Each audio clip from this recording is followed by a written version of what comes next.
everybody. This is MT.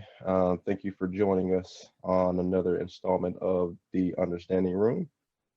As always, I have my big homie Odie on the other end. Say what's up to the people, Odie. What's up, guys? Thank you for joining us again. We're here to kick off another session. And like we were just saying earlier in our personal Zoom call, today's discussion is gonna be a pretty good one. We're gonna have some things that we're gonna debate about, and that's a part of the whole thing. That's what we want. We want open dialogue. We want everybody to feel free and express how they feel as long as we do it in a healthy way. I think that's how we're gonna open up the door to the dialogue and understanding. So so without further ado, we're gonna get started. Uh, so today's topic, we're gonna talk about the criminal justice system in America. Um, so I guess the question of the week is our criminal justice system fair and unbiased? What do you think, Odie? um, from personal experience, I unfortunately don't think that it's fair. There's always that bias, and it might not necessarily be a racial bias. They Mhm. do it's many different categories. We see bias when it comes to race. We see bias when it comes to finances with our criminal justice system. But unfortunately, I'd have to, weigh down on the side that says it's not fair for everyone. Yeah, I'm gonna have to agree with you on this one. I mean, I see, I can kind of understand both ends in a way. In a way, I mean, I understand our stance of it because we've experienced things, we've had our conversations about the things we've experienced. But on the flip side of that, we have to also understand that, we do have good, genuine people in our criminal justice system that want to do the right thing. And sometimes with the legal loopholes in the system, things don't pan out the way that, it should. And sometimes it does have to do with the racial bias or economic bias or anything like that. But a lot of times it's just the way that the laws were written. And if you look at, a good majority of them, you have to understand that they're harsher on some than others. Um, so, I mean, I know last week you were talking a lot about the 14th Amendment and that being one of your favorites. And so, I mean, me knowing about it, I still decided to look into it a little bit more, and I can understand why the 14th would be your favorite because it's now, I'm like, man, I thought, because to me, my favorite is the fourth and the fifth. I as long as people understand that you don't have to answer any questions, you don't have to, you know, say anything. You know what I mean? Like you can literally not say a word and be perfectly fine. They don't have you. You're not obligated to answer any questions. And also the fourth being, you know, the right to, against searches and seizures, unlawful searches and seizures. So those two are my favorite, and I have, in many occasions, educated like police officers on these two amendments. And it's like, how do you not understand this? And you're supposed to be defending and upholding the Constitution. I don't understand, but I don't get it. But I'm going to go ahead and read what the 14th Amendment is for those that don't know.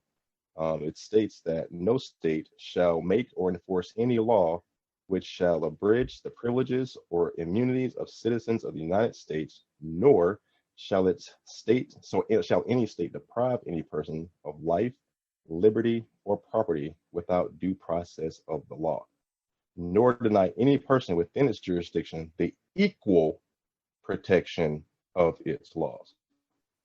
Now, now, like I said, after I looked into it, I can understand why the 14th would be your favorite because all, I mean, we all want some equality. That's all we're asking for in this country. That's why the Black Lives Matter protests were happening, because all we want is equality in our criminal justice system, and we haven't been getting it. And it goes back as far as the 1800s when, Dred Scott sued for his freedom and was denied by the Supreme Court because he was, quote, not a citizen of the Yep. United States. Yeah. I mean, I remember when I first read that, it was incredible to me that he, because he was not a citizen of the United States, he didn't have the right to sue or to pursue legal process. So just because of that, he had to remain a slave. And I mean, he fought his way. He fought. I think it was in 1856 that he argued it, and it took a long time for them to finally come down with that decision. But I mean, looking at us now, it hasn't been that long. It's only been like what, 150 Yeah, years? 170 years, 170, Uh-huh. something like that. And we're still going through that. That was 1856, the 14th Amendment, 1866. So in those 10 years, uh, with all the other struggles that had to go through, he finally was able to get that protection, that citizenship.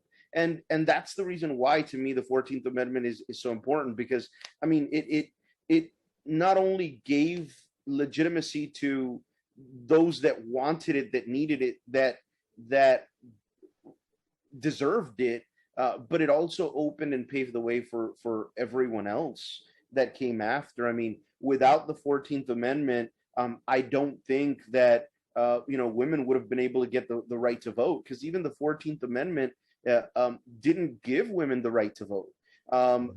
They still had to fight through it because they weren't seen, they were seen as a husband's property.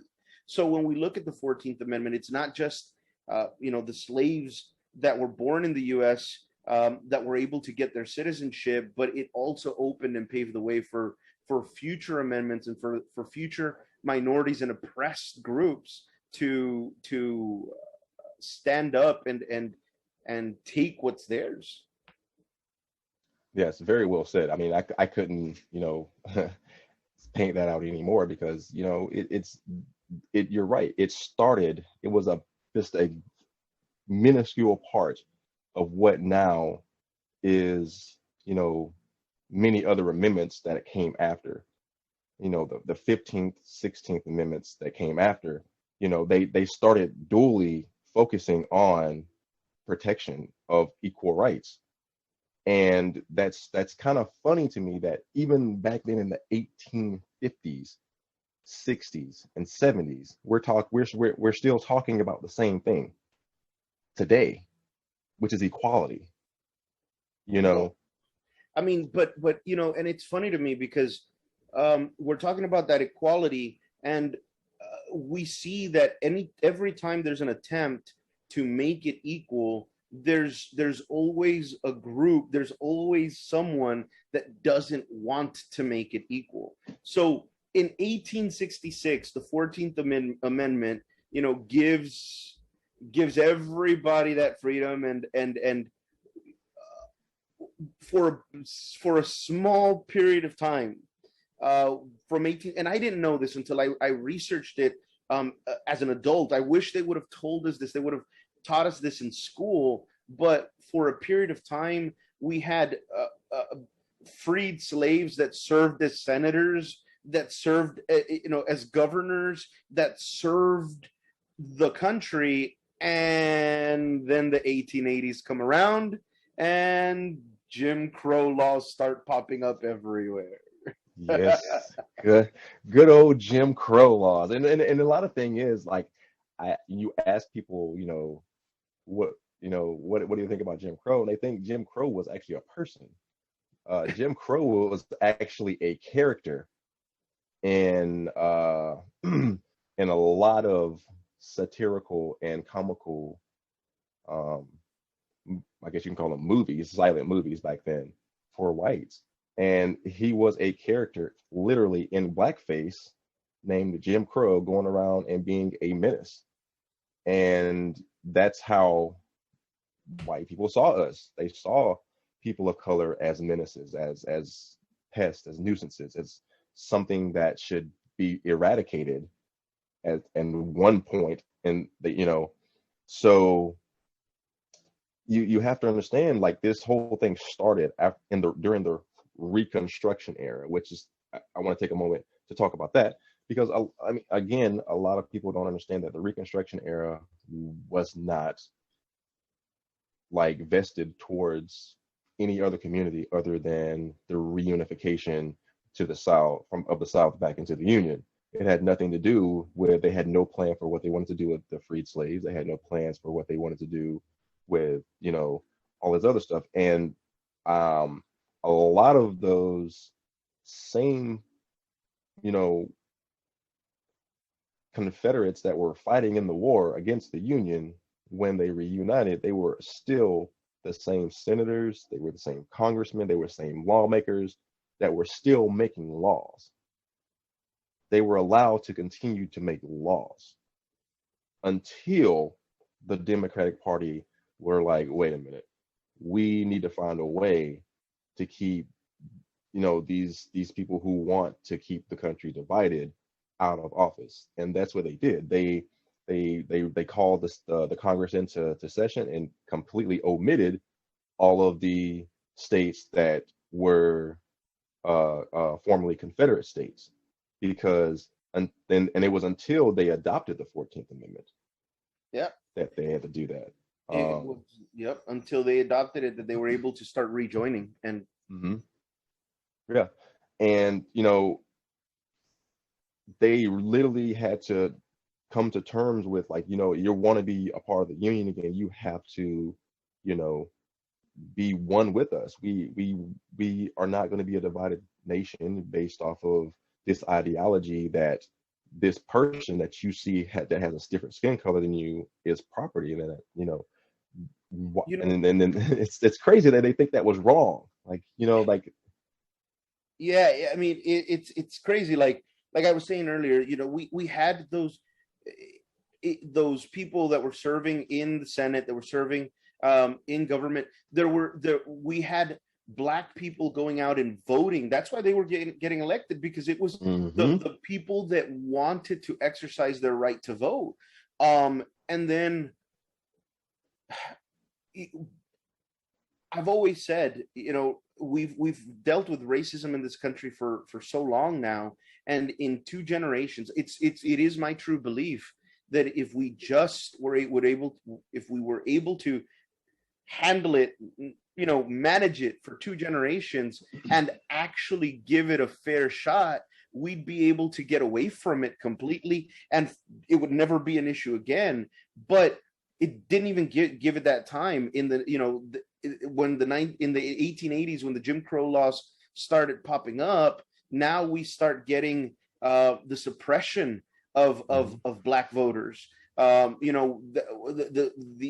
Jim Crow laws pretty much made it so that the Black voters wouldn't show up.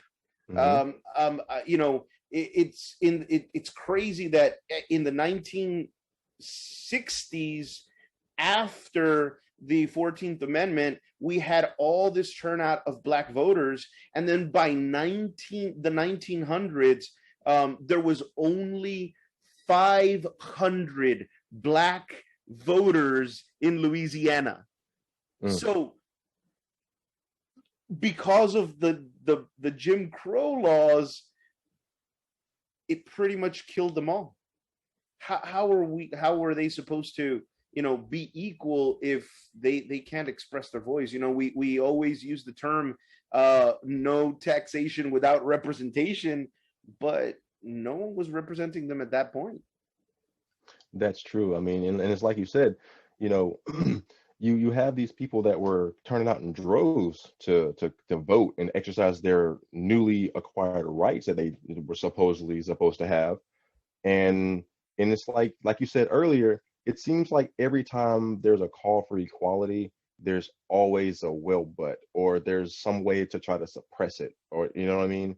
And that's been going on, and this is why I don't understand why people don't understand. Like if you are okay, if you just sweep something under the rug, it's going to happen again.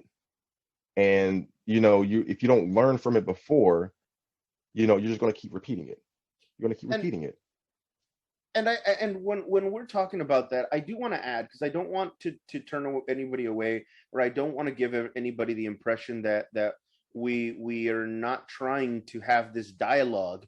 I understand that some people may have not may never have experienced that type of situation, or felt that there is an inequality. I've spoken to a lot of people that have told me they've never felt it.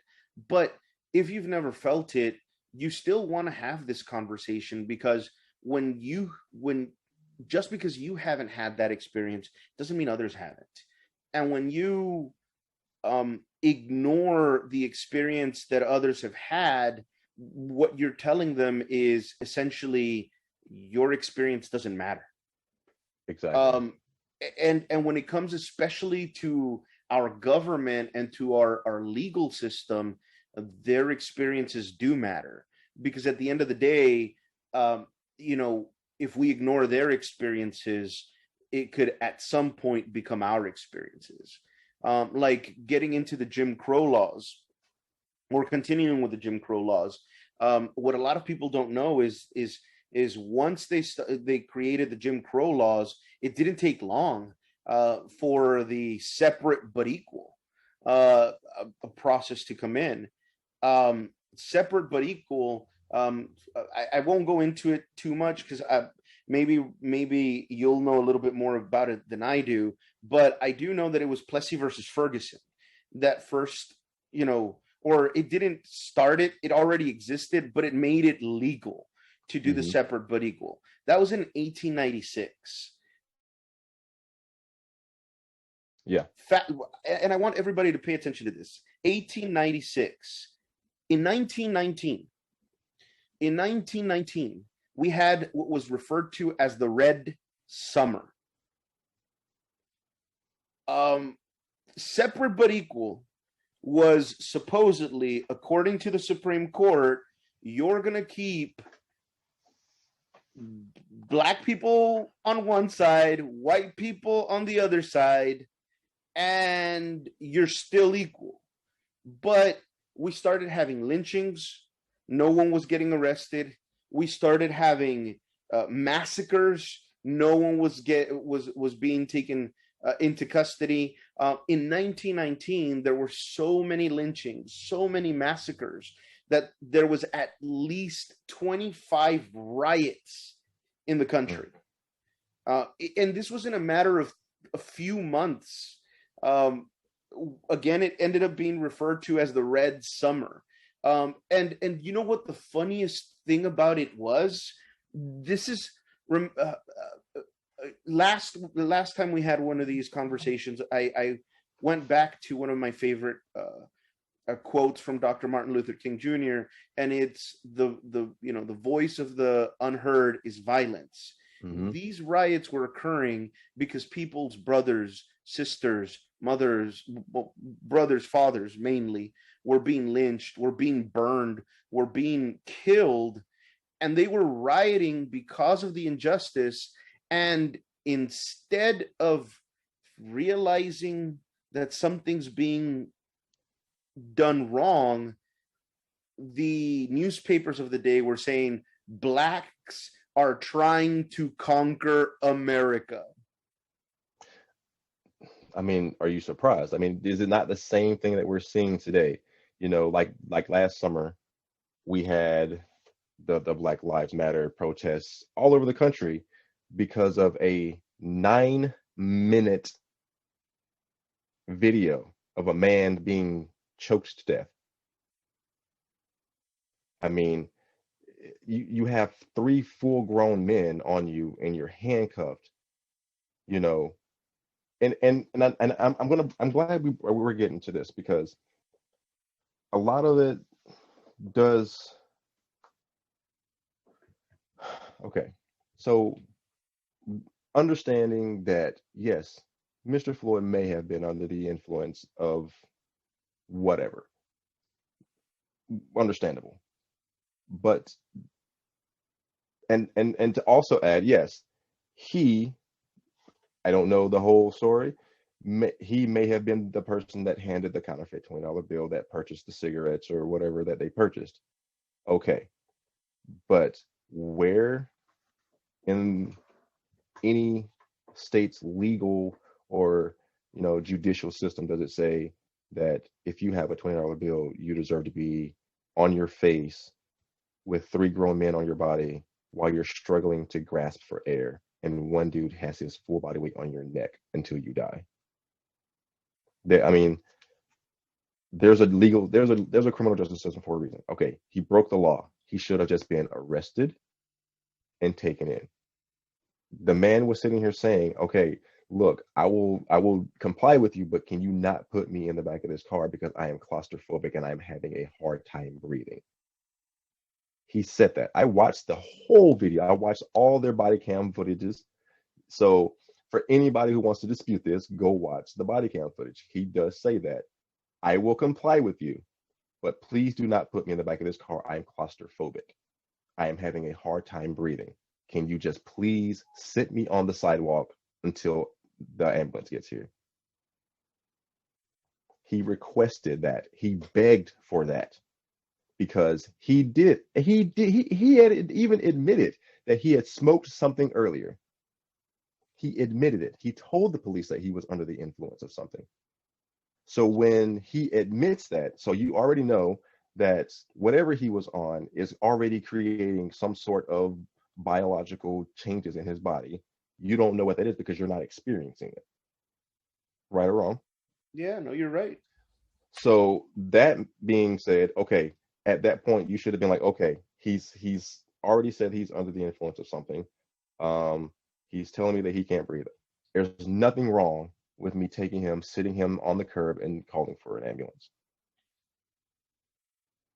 I mean, you're 100% right on it. On that, it to me, I watched the whole nine videos as well, and the whole time I was watching it, I just couldn't fathom why why the officer didn't listen. Like, and some people will say, because he, like you said, he was saying, I will comply. I want to comply. And the argument that most people tell me is, well, if he would have just done what they said, none of this would have happened. But the reality is that if you think that way, then one, it's either never happened to you, or two, you don't understand how it is in situations like that. I'll give you all an example. This was my first experience with a police officer and situations like that. I was 16 years old. I was coming home from school. I was in school for UIL practice, for computer programming UIL. So I was a nerd in going home from school. The tires in my vehicle pop, and I'm on the shoulder. Changing my tire. And all of a sudden, I feel something cold on my head. I turn around, and there's a police officer holding the barrel of the gun right on my head. And the first thing he says is, drop the weapon. And I'm looking at him and saying, what weapon? Drop the weapon right now. What weapon? It took me 4 times to realize he was talking about the tire iron. When you don't know, like, I was a good kid. I am a good person. I've never been arrested, but at that point, how was I supposed to assume? Like, I never considered the tire iron a weapon. I guess it could have been, but when I'm on my knees on the ground with the tire iron on the tire, that's not a weapon. There was no chance to comply. This the same thing with George Floyd. He kept saying, "I'll comply," but when was he ever given the chance to comply? Exactly, especially when the officer that pulled up, initially within the first 10 seconds of coming up to the car, he already has his gun drawn. You know what I mean? So you got to understand, you just handed a $20 bill that's counterfeit. You're under the influence of something, and the first thing you look up and see is a barrel of a gun in your face. I would freak out too. I mean, if you look at the video, he doesn't know what to do because the cop is yelling at him to get out, get out, get out, but he's got a gun to his face, and he's like wanting to keep his hands seen. You know what I mean? Like, he's just like, dude, what do I do? And that's what cops need to understand. Like, cops, we understand that you're doing your job, and I understand it's a stressful job, and I understand that you don't know what's going to happen, but at the same time, you are supposed to be the person that's in control of the situation. When you're the person that's supposed to be in the control of the situation and I'm asking you to calm down, that's a problem. That's a problem. It's a gigantic problem. Exactly. Like, I remember going back to my situation when I was 16. I remember the police officer, I started arguing, I know my laws too. I know I didn't have to answer any questions. I know I didn't have to do anything. And I remember he told me, I'm going to arrest you for insubordination. And I started laughing. And I said, do you even know the meaning of that word, officer? I was like, insubordination is you can only be insubordinate to people that you serve. And if you look at your badge, it says to protect and serve. Who do you think you're protecting and serving? That's me. So you can be insubordinate to me. Me telling you I'm just changing my tire is not being insubordinate to you. The reality is, and I don't want to blame all officers, because you're right, a lot of police officers, have met so many police officers that are good people, that are trying to do their job, that are trying to uphold the law, but it's about making sure that we get rid of there has to be some kind of change. There has to be that change in which race doesn't play a part on it, because we really can't deny that they are taught to deal with races differently. Yeah. And not only do we need change, we need accountability as well. I mean, if police officers are out there like knowingly breaking the law and you have proof of it, and all they get is a paid suspension or a paid, you know what I mean? Like, that's not accountability. That's giving him the opportunity to go back out there, do it again, but be smarter about doing it.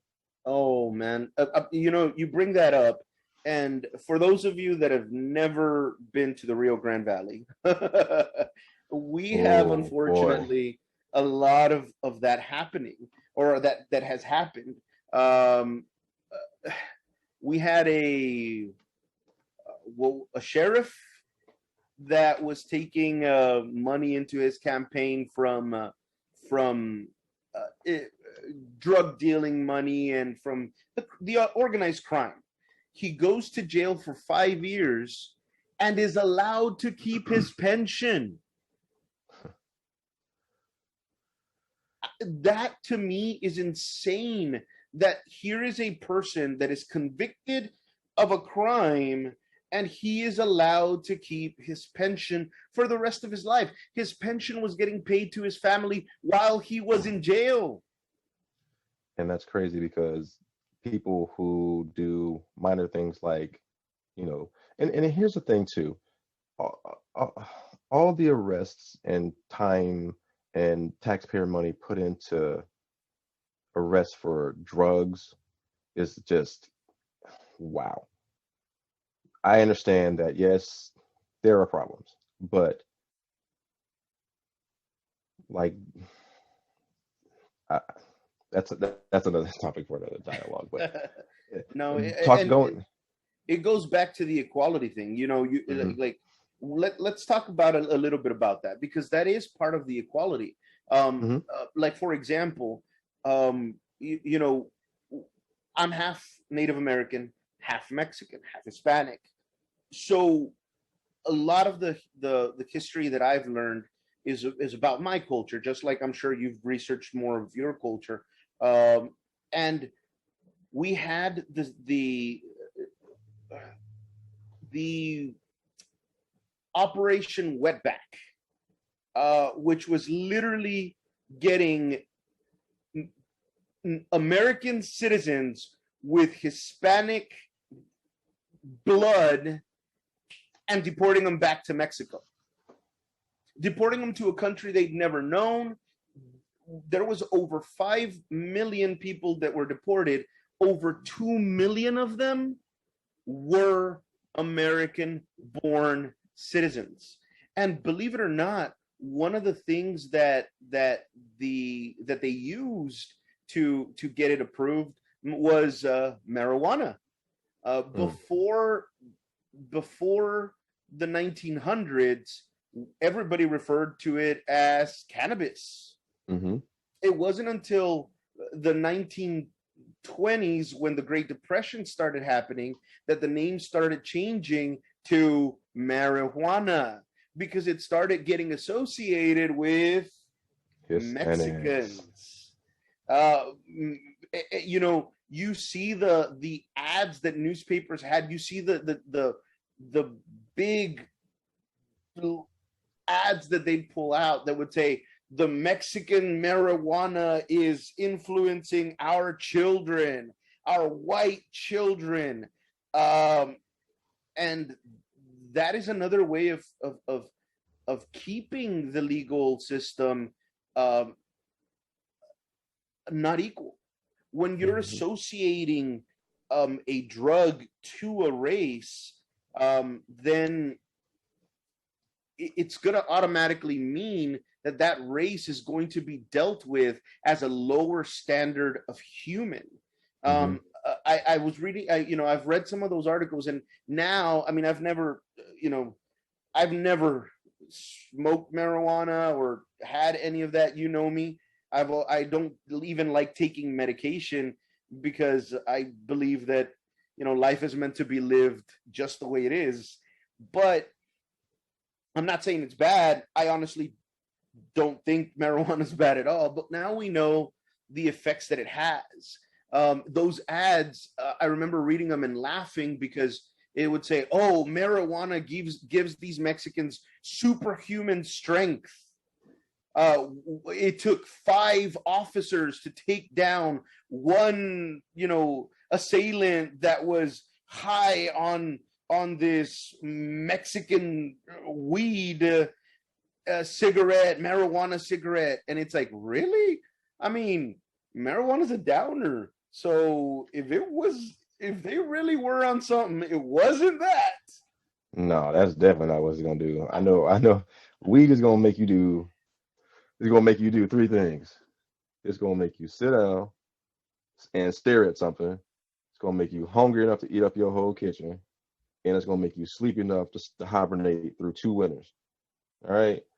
So, I mean, over the course of time, I mean, has anyone have ever heard of anyone who has ever overdosed on marijuana? Never. You see what I'm saying? So I'm trying to figure out how marijuana and peyote, which ironically peyote also is a Schedule One drug. Peyote, the spirit, the plant that the Native Americans like to use for spiritual awakening. Yeah, that is a Schedule One drug in America. I wonder why that is, because if you associate these two things with these two, you know, ethnic groups, it's easier to vilify it and to vilify those people. You Yep. know. And I mean, and if you look at it, they they've used drugs that way before, and they're still doing it. Whenever it's a drug like cocaine, yeah, cocaine is legal, but because it was more of a white community drug, they weren't vilified. Now with the opioid crisis, they're saying, "Oh my goodness, these people need help." Where was the help when the crack epidemics was going on? On the other hand, the crack epidemic that was what caused the laws that could now put you in jail for 20 years for your first offense. Mm-hmm. And we think that's equality. We have people like, you know, and we'll get into this one, because this one is one that I really wanted to talk about. We have, for example, this kid. I'm sure a lot of people must have heard of him. I'm trying to remember his name right now. Give me a second. The Affluenza Kid. Ethan. Oh, yes. So, yes, that's bringing up to my... See, I was going to bring this up into the next segment. So we're going to talk now about privilege and punishment. I mean, and I'm going to let you take lead on that one, because this is your story. Ooh, so Ethan Couch, this kid, 16 years old, gets drunk. Now, he was in Texas. That's why I know a lot about this story, because I was looking at it from the moment that it started happening. So in Texas, the legal drunk is 0.08. At 0.11, you are guilty of any crime anything you do while you're drunk. This kid was 0.24. 0.24. Kills 4 people. 4 people. And injures another 13. And injures another 13. And the judge gives him probation. 10-year probation. Oh, it gets better. Oh. So while on probation. Go ahead. Mind you, let's talk about how he injured and killed these people. He like Odie said, this kid had a 0.24 blood alcohol. Decided to get behind the wheel of a Ford F-350, driving down a two-lane highway at 70 miles an hour. Plows into the back of this vehicle that's pulled off into the complete shoulder of the road, all the way off the road. Hits the vehicle, runs over the 4 people, killing them all. One girl that the father came out and found her launched and hanging over the fence. That's how he found his child, his daughter. He then flips the truck after hitting 2 more cars, leaves the scene, and he only gets 2 years of probation. Now, while on probation, a friend of his films him at a party playing beer pong and drinking, and has the caption, "He's violating his probation." So I'm gonna let Odie finish the rest of it from this part, because it's just ridiculous after it. So he violates probation, and instead of, going back to jail, him and his mom decide to run to Mexico. To where? To Mexico. To where? Where Mexico. Huh. You mean the place where all the illegals and the rapists and the murderers are? Mm-hmm. It looks like we weren't sending our best at that point.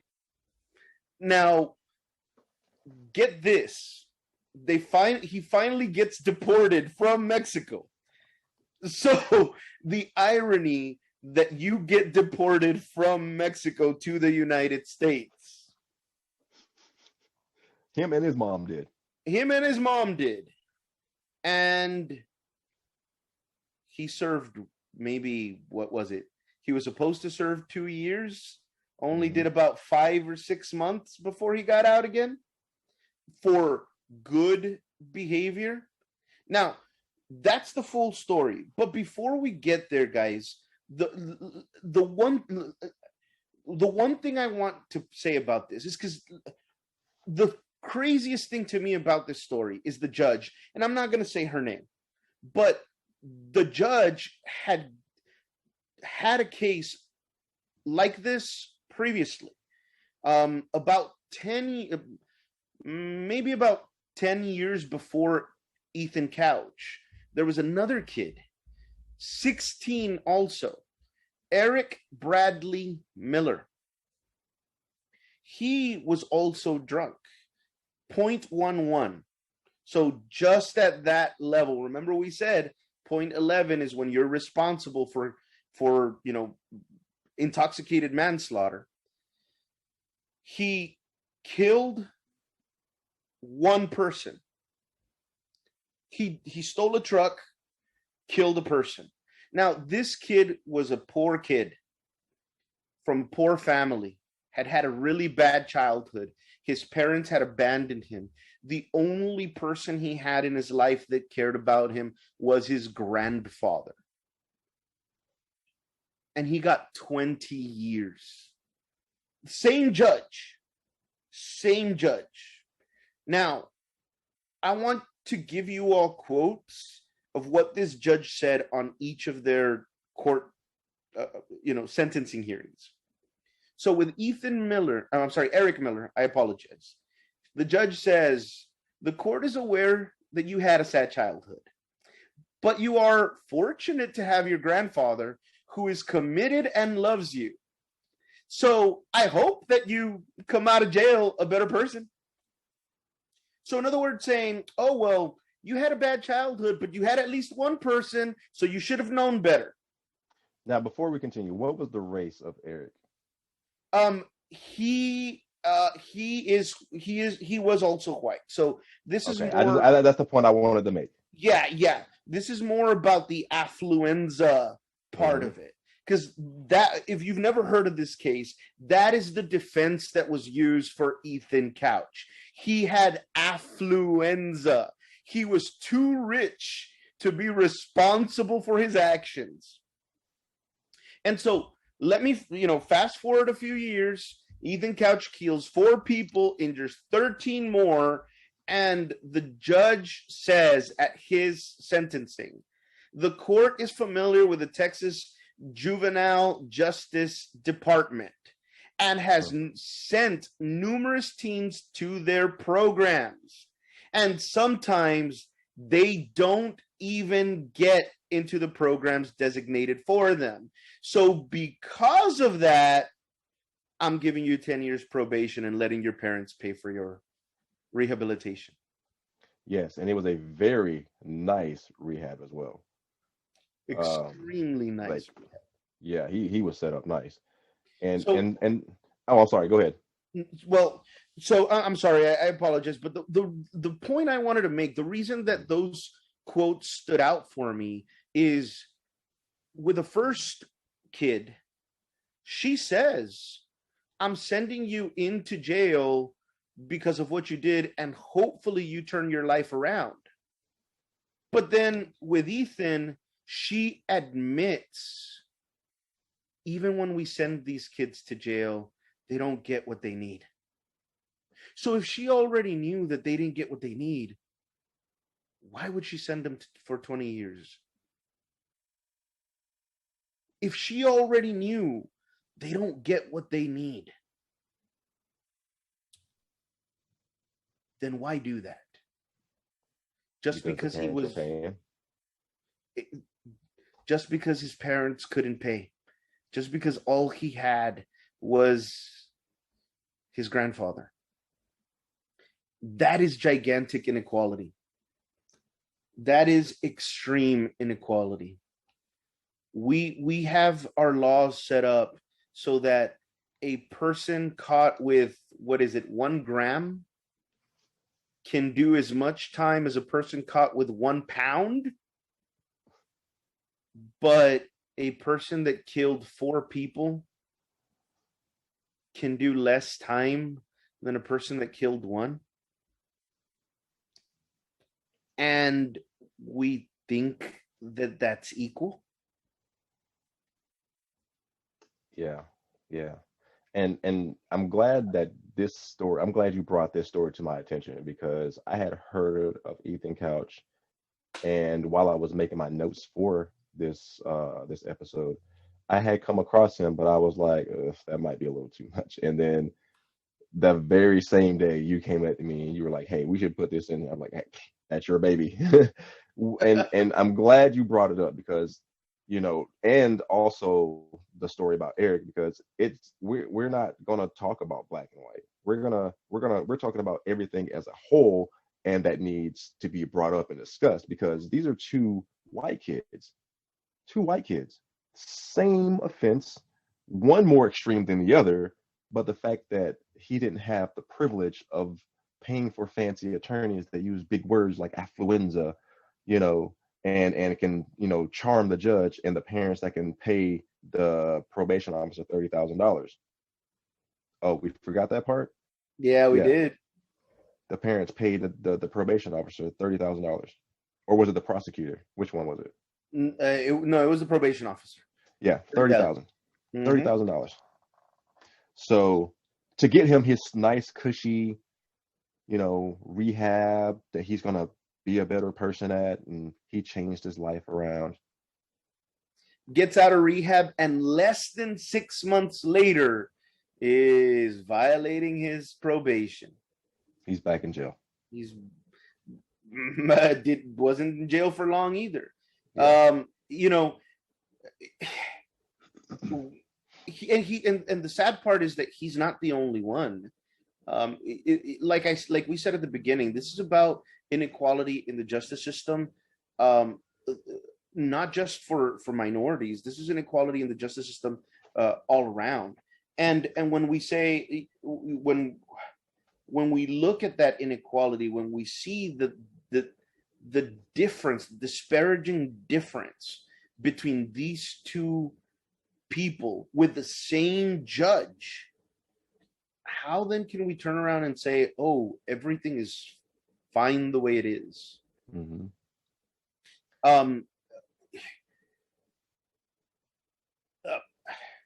I don't know if you want to continue talking about this one a little bit more, but I wanted to get to Centolia Brown, because that's another really good example. Now, I'm going to be really honest with you. On this one, I am torn. Part of me, I really want to get your perspective on this one, because part of me looks at it and says, how in the world could the society have allowed this to happen with this girl? And then we look at some of the other details, and it's like, ooh, I don't know how I can defend that. But at the same time, this is a 16-year-old girl. Again, it's funny how all three of these have been 16 years. A 16-year-old girl went to jail for the murder of a 43-year-old man. I want to make sure I say that, man, that picked her up for sex. I know that it was a few years ago. I mean, it was in 2006 when the case happened, but the way that they described her as a prostitute, she was 16. At 16, you're a minor. You're not a prostitute. You're a even if they pay you for it, that's sexual abuse. We talked about. I think we talk about labeling people. Last conversation we had, we said you give somebody a label to minimize their worth, and she was labeled as a prostitute, convicted for murdering her rapist, essentially. And she did quite a bit of time, man. She did what, 15 years, was it? Mm-hmm. She recently got out like 3 years ago, 3 or 4 Yeah, years she ago. just got out a few years ago. Now, at the time that she killed the person, that she killed this man, yes, it might have been a different time, different era, but at the same time, you know, she showed a lot of the signs of PTSD. The aggression that she showed, the different way, the way that she maneuvered, she showed that PTSD.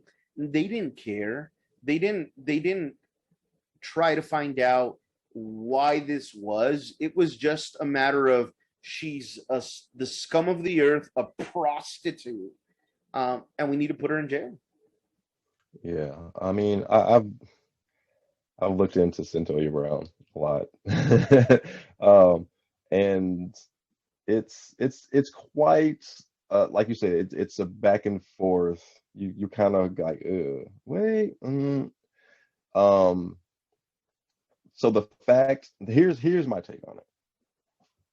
The fact that she was comfortable enough to eat with him, to fall asleep there, it's kind of hard for me to to to follow her defense of I felt afraid, and then the fact that you after you killed him, you had the wherewithal to rummage through his stuff. It kind of makes it hard. But like you're saying, if she's been doing this for a while, if she was trained on how, not really trained, I won't say trained, if she was taught these things on how to run through pockets and all these other things and do all of these other criminal mischievous things, it's hard to not go with, minors are pretty impressionable. You know what I mean? And you get somebody who they trust, they'll do anything for that affection. And supposedly things weren't good for her at home, which is why she left. And then she got up with this guy, and the story goes on. I mean, at 16, you're right. We don't know a whole lot, but we are conscious enough of making our own choices. Well, And see, and that depends though, because I like for example with me, by 14 I was probably already an adult. Like I matured very, very quickly. But I've seen 16-year-olds that don't that are like when I was 12. I usually say at 12 I was babysitting 14 and 15-year-olds because I matured so much more quickly. And with her, especially if her home life was also bad, then we don't know what maturity level she had. And like exactly. and I'm actually going to disagree with you on something, because you said you weren't going to use the word trained, but I actually think that that's the perfect word to use. That wasn't taught. She didn't learn that. It was indoctrination. It was training. And so it's very different. It's a very different type of motivation and of action. When you learn something, it becomes an action for life. When it's trained, it's only an action while the training is still being enforced. Mm-hmm. So, she was painted as this person that could never fully adjust to society. She deserves to, be put away in a hole for the rest of her life. And look at her now. Now she's married. Now she's an author. That shows you that by diminishing her worth at that point, we weren't allowing her potential to flourish. And it's very, you're right. The one thing that I cannot justify, and I'm only doing this because I know that there's going to be people out there that bring this up, and I want to make sure I address it. The one thing that I cannot justify is there was a nurse that was taking care of her, and I don't know if you saw this, but uh, right after it happened, there was a nurse that was examining her, and she jumps on a table and tells the nurse, "I shot this man in the back of the head, and I'll shoot you 3 times just to hear your blood splatter on the wall." And a lot of people say, well, that shows how evil she was. Does it, though? She was 16. You're going to laugh on this one because a lot of people, I'm not going to mention a name, but a lot of people kept saying, oh, that's locker room talk, when someone was claiming that they wanted sexual assault, and oh, he was just doing that to impress his friends. But then we have a 16-year-old that's saying, I'll kill you, and automatically she's evil. Doesn't it sound more like she was just trying to make that nurse think she's dangerous? I mean, I've seen that video too, and it seems to me like you mentioned earlier, this was a child who was scared. And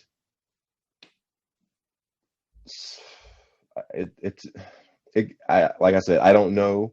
I mean, I can't say for sure. Just by the sheer optics of it, I just feel like she was just a scared 16-year-old, and she was basically trying to basically project herself to be a bigger threat than she should have been, because she was afraid. She doesn't know who to trust. I mean, she was just in his house with a 43-year-old man, after this 26-year-old man told her to go out here, sleep with this dude, and make me money. You know what I mean? Or I'm going to kill you. Yeah. So she doesn't know who to trust. And at 16 years old, that's a big thing. So Go again, ahead. this like I said, this one I'm kind of, I can't pick a side. I mean, not that I am, I can't stick to one, because it's so back and forth, and there's so many different elements of it that there's questions on a lot. And the fact, the big point of that I want to make is, instead of trying to get her help and trying to reintegrate her into society, they decided to throw her in a place where there were more criminals that were 9 times out of 10, like when people that go to prison don't, why do you think we have so many repeat offenders? They go to prison and they learn from those that are in there, which I don't understand why. You learn from those in there what not to do next time. And so the cycle continues, because they're eventually going to get caught again. And now you're back. So it's like, why not? See, the thing is about what I've learned about our criminal justice system is 9 times out of 10, it's not there to rehabilitate. It's not, which is a lot of what a lot of these people that are in their need is rehabilitation, not punishment. Because when you put somebody inside of a brick concrete, area with fences and barbed wire around it, it changes your psyche. It does a lot to you. And then you put them in there with people you don't know. They're violent offenders, these people that will kill you for a ham sandwich. You know what I mean? So I'm not saying that all prisoners are like that. No, personally, I have worked in prisons, and I have met some of the coolest people in there. And I'm like, dude, why are you here? You know what I mean? So I'm not projecting that onto all of them, but there are some in there that literally, like, the first time that I worked in the prison, I was 23 or 24 years old. And, as I'm talking about as just training, they were like, the day that you walk in here, I'm going to fucking kill you. Dude, I'm 6'3", 230 pounds. Like, what are you talking about? Like, like, you know what I mean? But like these, like, you know what I mean? There are people like that in there, but not everyone is. You know, a good majority of the men that I worked around in there were cool. As long as you treated them with respect, they respected you. And that's all any person wants, is to be treated with respect. And I don't see where she got that opportunity to be given that respect, because like you said, they vilified her from very, very, very beginning as a prostitute, not a 16-year-old child who should have been home with their parents, and somebody should have been looking out for her. You see, and it's those labels, man. The biggest problem with our society right now is the labels. We keep wanting to label people, but by doing so, we take who they are away. Like, for example, and I know you wanted to get into this word, the label that they don't want, victim. Exactly. And that to me, y'all, I'm about to go on a rant. Because how do you not want to use the one word to describe the person who was out for a jog and was tracked down and followed and stopped by two men in a truck with shotguns, who pulled up on this man who was trying to get away from them and shot him at point blank range with shotguns? You How is gotta he not a start victim? you gotta start from the beginning. For those that haven't heard about the case, what are we talking about? Ahmaud Arbery. Um, so yeah, so Ahmaud Arbery um, was this African American guy. He was going for a jog in Georgia, again where I'm from. So I, I, that's the whole thing.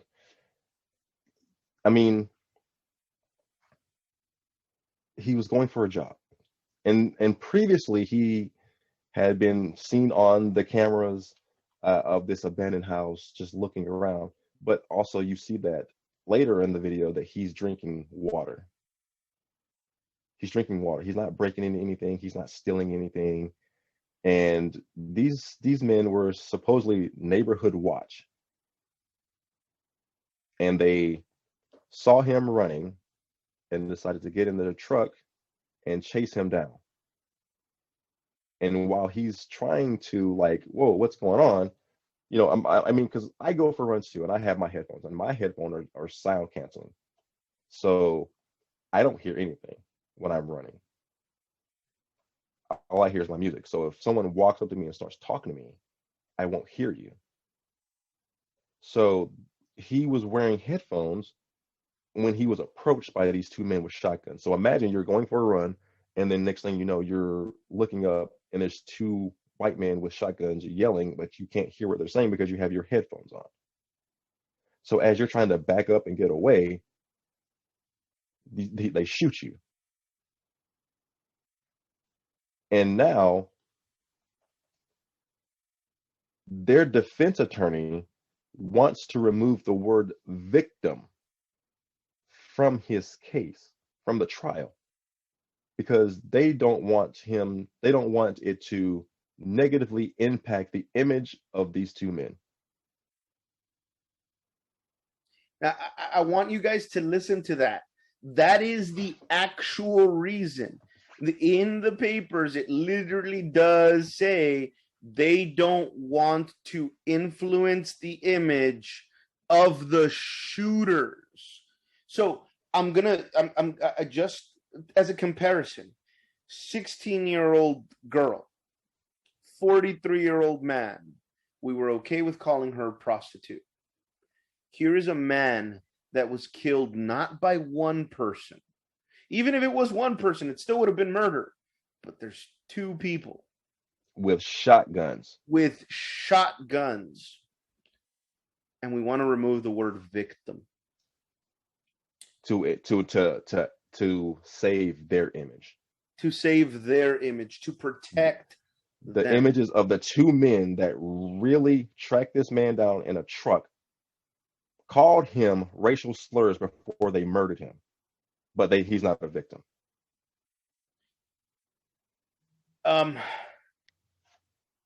It's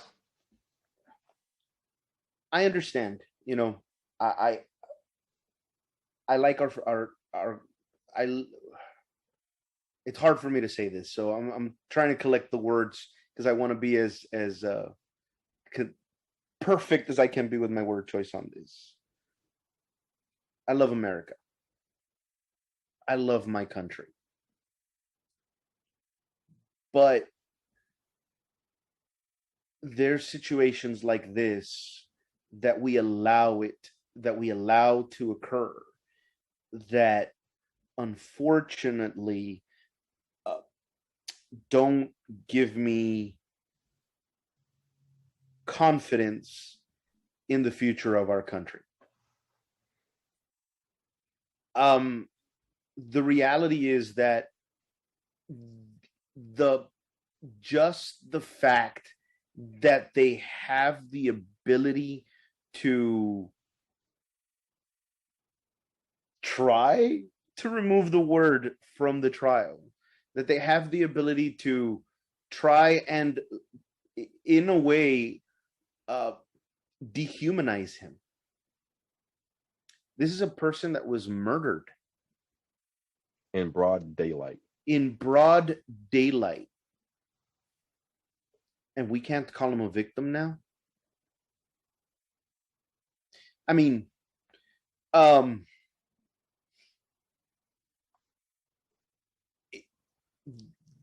fact is that when we're looking at equality, whether it's in the justice system or whether it's in society, labels matter. You know, I'll say like I'll give you this example. I've been told a lot by some friends, why do you support the Black Lives Matter movement? You know, the one that they love to use is the all lives matter. It should be all lives matter. And what I always tell them is, you don't realize that when one group wins, we all win. So the reason that I support the Black Lives Matter movement is, going back to the beginning of our conversation today, is because it was because of Black people that the 14th Amendment came to be. The 14th Amendment helped me when they were deporting my family in the 50s and 60s, because my grandfather was one of those US citizens that was deported to Mexico. Guess what helped us again? The civil rights movement. So whenever, you know, if the civil rights movement had never happened, the freedoms that are enjoyed by you know, the LGBTQ community wouldn't be here today. You know, the civil rights movement helped them too, helped all the races. And equality is being able to have the same labels. So the word victim is very important, because just like he is the victim, we can also label them murderers. Mm-hmm. And if we remove the word victim from it, then they are no longer murderers, which is exactly what they did. You know, we live in a society in which you're innocent until proven guilty, but even if they are found innocent, they still killed a man. So the label should still stick. I agree. You know, and we see that over and over and over. Like for example, it's not the exact same situation, but with Zimmerman, this guy was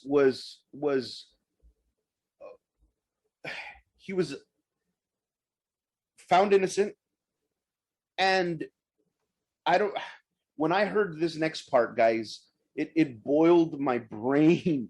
I couldn't believe that we were okay as a society with this, you know, and I'm not talking about cancel culture. I'm just talking about this one situation that after he got out of jail, he auctioned off the gun that killed Martin. Not only did he auction it off, but he auctioned it as an American firearm icon. He sold this weapon for $250,000. Someone out there bought the gun that was used to murder a defenseless black child, because he was still a young guy, 17, for $250,000, and this guy's free.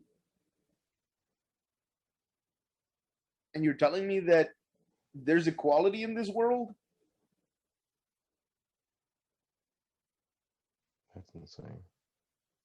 I mean,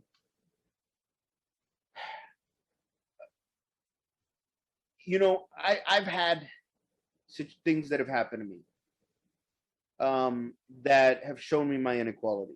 My wife, those of you that don't know, my wife is white. So now that she's married to me, after she took my last name, she started getting some of those repercussions. I didn't want her to take my last name. I actually wanted her to keep hers, because I told her, once you get my last name, some stuff's going to change. And I know she doesn't mean any malice by it. Of course, she's not a racist. She married a minority, you know, but she's seen some of those inequalities too. One time I got pulled over in my driveway. I was already parked in my driveway, which is illegal, because now I'm in my property, and you know, they can't come into my property without a warrant. But the police officer still went in, and she opens the door to the truck thinking that she can get off. And I'm like, no. Close the door, stay in. Why? We're at our house. Close the door, stay in. The police officers get to my window, guns drawn, ask me about 9 times what gang I'm affiliated with, whose house is this. I'm telling them, here's my driver's license. You can see that it is my house. So now, why did you decide to pull me over? They didn't ask to search my truck. They opened the back doors and started while one was talking to me, the other one was opening my back door and searching my truck. And after it was done, my wife starts laughing. And she was laughing because she'd never experienced it before. And immediately, like, I said, hey, don't laugh. You know, this isn't funny. This is my life. This isn't the first time, and it's not going to be the last time that this happens to me. So if you've never had something like that happen to you, it's okay. We're not blaming you. I'm not blaming you, at least, for having a good life. I actually am. I always tell people I'm glad my wife had the life she had, and that she's never had to go through that. But the reality is that some of us do. And I'm sure that there's others that have had experiences way worse than me. And when we come out and say something stupid, like, oh, they should have done this, oh, they should have done that, or they could have done this, you weren't there. Mm-hmm. You aren't there.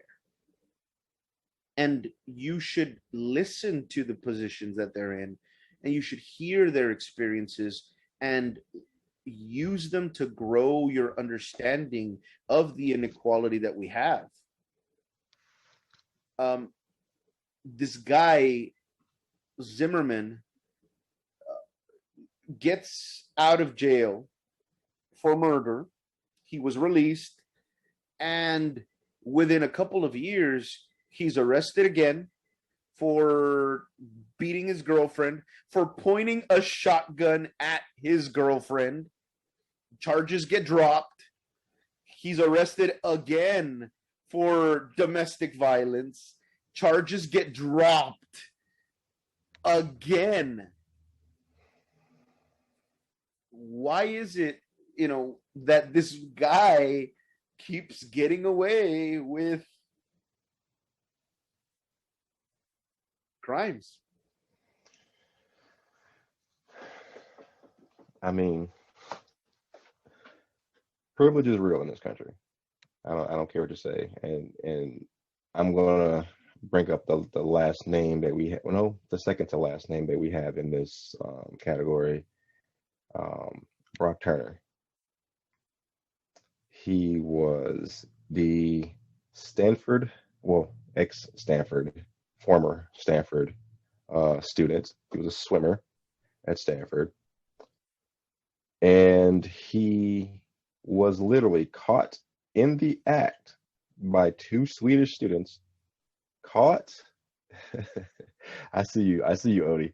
Yep. Caught in the act of rape. Caught in the act of rape. These two Swedish students come up, catch him in the act. He tries to leave. They tackle him, hold him down to the ground until the police came. He gets arrested for rape, goes to court for it, and the judge tells him that he's going to give him a break, a lenient sentence, because he doesn't want his image to be destroyed.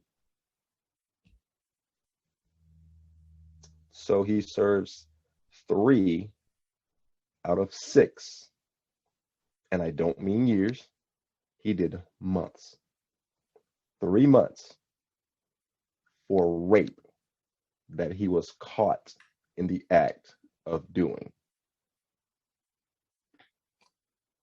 By the way, 2 weeks earlier, another female student had complained about his advances and about his creepiness already to, the school. So this wasn't a single incident. This was a repeat offender that was getting more dangerous as time went on. He, like Mike said, gets put in jail for 6 months and released in 3 for good behavior. Oh man, that one to me, really bothers me. It is. It's very worrisome, because it says to me that anybody can do something to my child. I have children, and it's saying that if this kid has a certain amount of money, he can get away with doing whatever he wants to my kids. I always joke around and say that I'm the biggest male feminist you'll ever find. The only people I've ever loved in my life, were the 3 people I've ever loved in my life were my mom, my sister, and my wife. Women are very special to me because all 3 people that have impacted my life the most have been women. And to me, when we have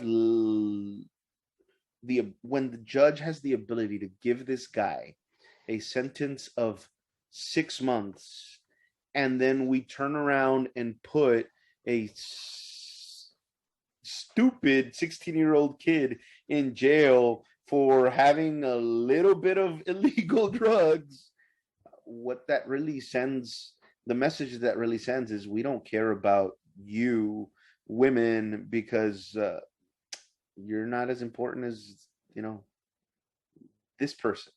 And the reality is that, this case, again, it shows that there is a disparaging difference between how not just minorities are treated, but how the economic, the ones that don't have the economic options are treated, and also how gender is treated. Mm-hmm. I've always said, and this also goes back to the Centolia thing, but I've always said that the one of the groups in America that has it the worst is our females because of situations like this. Here's a guy, like Mike said, the judge didn't want to destroy his image. You don't want to destroy the image of a rapist. But it's okay. They put him on the sex offender list. Oh yeah, sure. That helps out a lot. That helps out a lot. Definitely. So I'm gonna go ahead and bring in the last name on our on our list for the night. Jeffrey Epstein.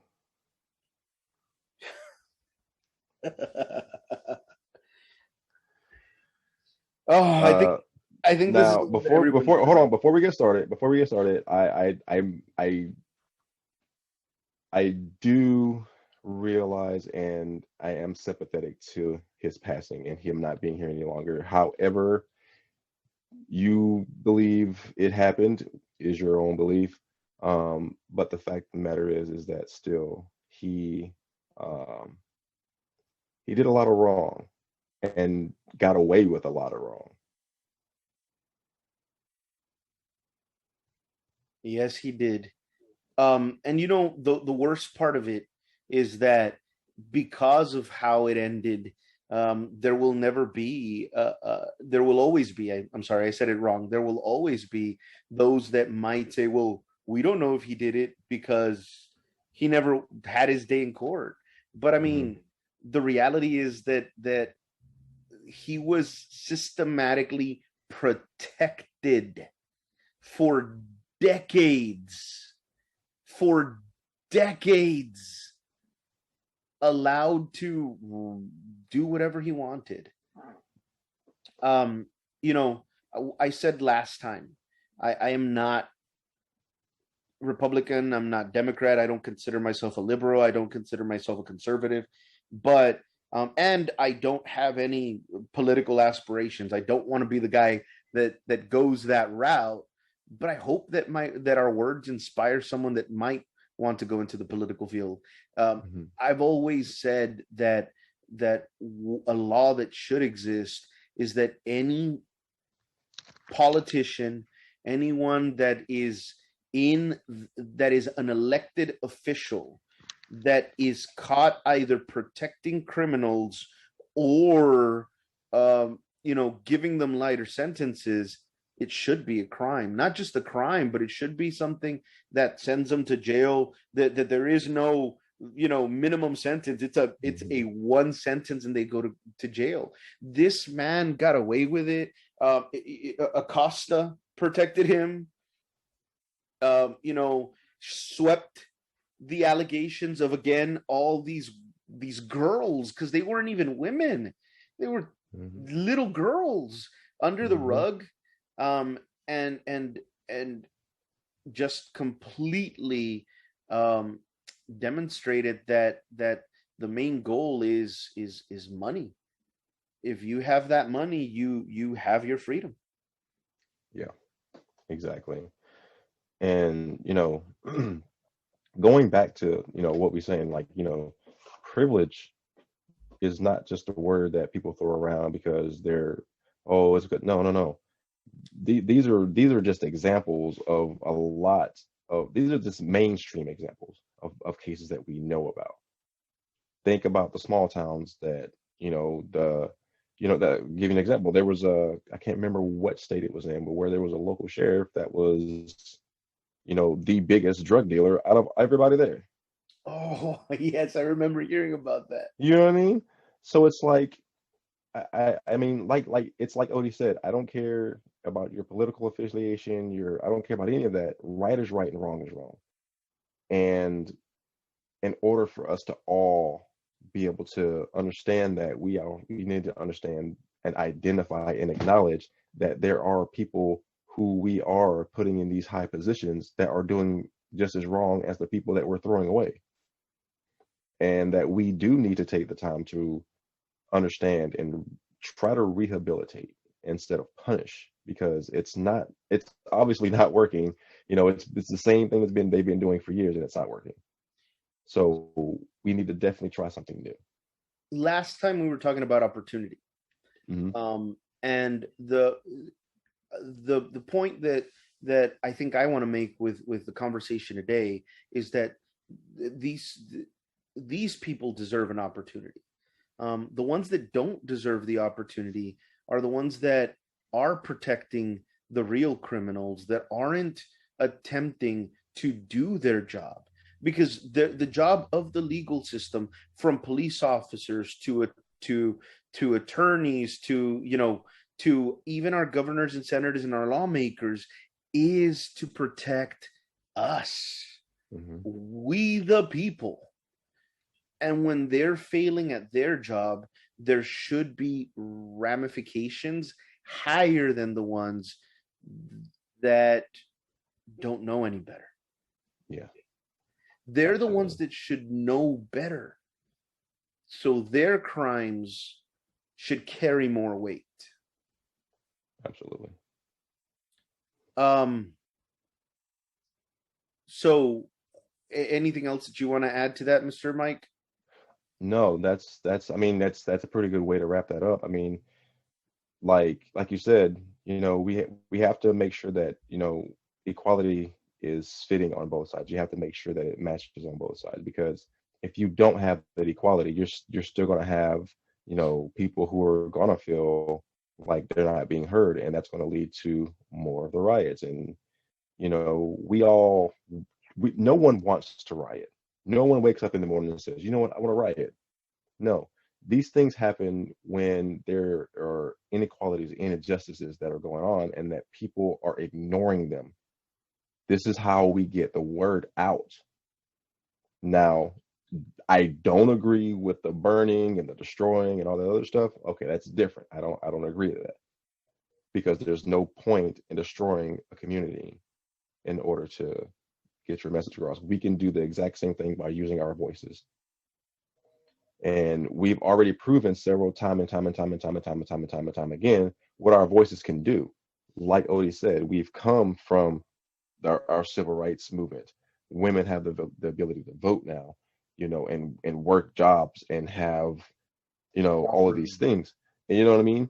So I mean, it's a lot. I mean, and the thing is, it all started with the Civil Rights Act and the 14th Amendment. Started with the 14th Amendment, paved the way for everybody to get their rights and their equality. And as we still strive today to gain that fully through not just African Americans, but Hispanics and Asians and Middle Easterners who come to this country wanting a better life, and you're met with, you know, persecution, and you're met with vilification and all these other things, and it kind of demoralizes you, and you get thrown back like, wait, isn't this the land of opportunity? I'm supposed to get an opportunity here, and all I want is an opportunity. So the fight that started in the 1860s and carried into the 1960s, and it's still not over. We're still today fighting for equality. I mean, here and everywhere, we have to maintain unity, and that's the only way that we're going to make. Uh, um, the only way we're going to get to that is we open these dialogues and have these conversations. Um, so, I mean, Odie, you have anything you want to wrap it up Yeah, yeah, with that? yeah. I'm gonna have maybe a couple minutes, just real quick. Okay, yeah. I want to give you all just a very little history lesson. So a lot of people don't know this, but our Constitution, our government, is actually based on the Iroquois, a Native American tribe, mainly in New York. The first three words from our Constitution, "We the people," was speaking about the Iroquois. That was the first three words on their constitution as well. And it, by the way, it was at the time the oldest democracy in the world, established in 1142.